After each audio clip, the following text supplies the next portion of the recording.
বিএনপির যুগ্ম সাধারণ সম্পাদক। উনি ভয় দেখায় পাম্প নিবে উনি বারংবারই ভয় দেখায় বিএনপির শীর্ষস্থানীয় নেতারা নাকি উনার দলে উনার হাত রাখছে উনার মাথায়। বিএনপির শীর্ষস্থানীয় লোকেরা উনাকে আদর করে, যত্ন করে। উনি হচ্ছে সবার চোখের মণি। উনি আমাদের লোকের কাছে ফেস করে বেড়ায় এই জিনিসটা, যে বিএনপির শীর্ষস্থানীয় নেতারা উনার মাথায় হাত রাখে বলেই উনার এই সাহসে উনি এইগুলো করে। দেখেন, আমরা তো অসহায় ফ্যামিলি। আমি নিজে একজন ডাক্তার, আমার ভাই ইঞ্জিনিয়ার, আমার বাকি দুই ছোট ভাই ওরা কেবল এসএসসি পরীক্ষা দিচ্ছে, আমার মা আমার বাবা নাই। তো আমি আমার প্রফেশনটাই বসতে পারতেছি না ওনার এই হয়রানির কারণে।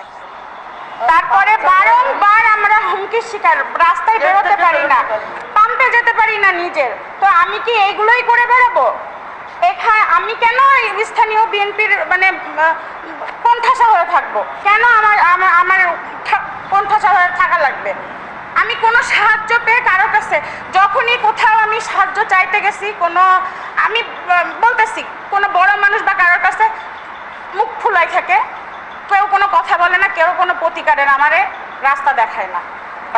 গত 19 তারিখে ভোর রাতে আমাদের petrol pump Kibria filling station, ওখানে উনি 12-13 জন লোক নিয়ে যে আমার পেট্রোল পাম্পে আমার ম্যানেজার এবং কর্মচারীদের পরে হামলা করে চাইনিজ কুরুল গলায় ধরে আমার ম্যানেজারকে বিভিন্ন হুমকি ধামকি, মেরে ফেলবে, এটা করবে বলে গলা ধাক্কা দিয়ে পাম্প থেকে বের করে দেয় এবং চাবি নিয়ে নেয় আমার ম্যানেজারদের কাছ থেকে।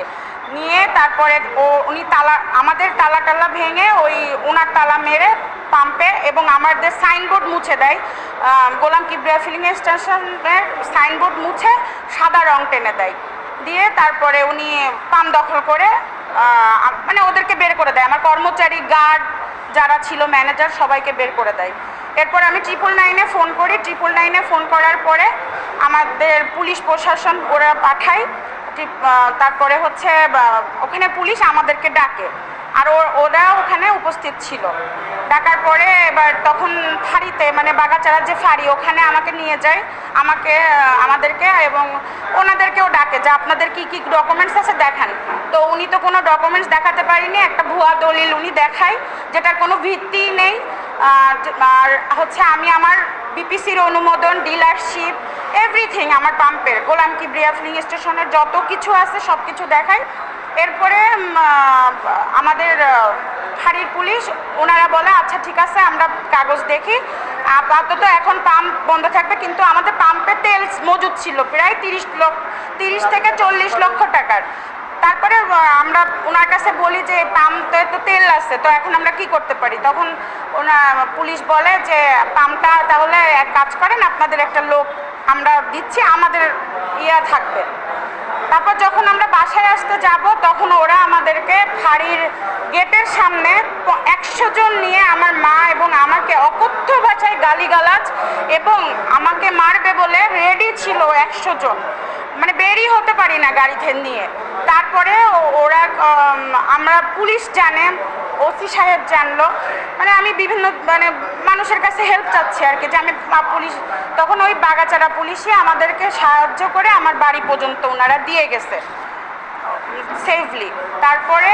এরপরে আমি শাসা থানায় যে অভিযোগ দায়ের করলাম এটার বিষয়ে, করার পরে আগামীকাল 20 সেপ্টেম্বর আর কি শাসা থানার ওসি আমাকে ডেকে পাঠায় এবং উনি তদন্ত করে। ওনার কাছে এর আগের রিপোর্ট আছে, এর আগেও পেট্রোল পাম্পটি বিভিন্নভাবে ওরা উত্তক্ত করছে, দখল করছিল একবার, বহুত কাহিনী। ডিসেম্বর 2024 15ই ডিসেম্বর থেকে এই পর্যন্ত ওরা অনেক হয়রানি শিকার, একের পর এক হয়রানি।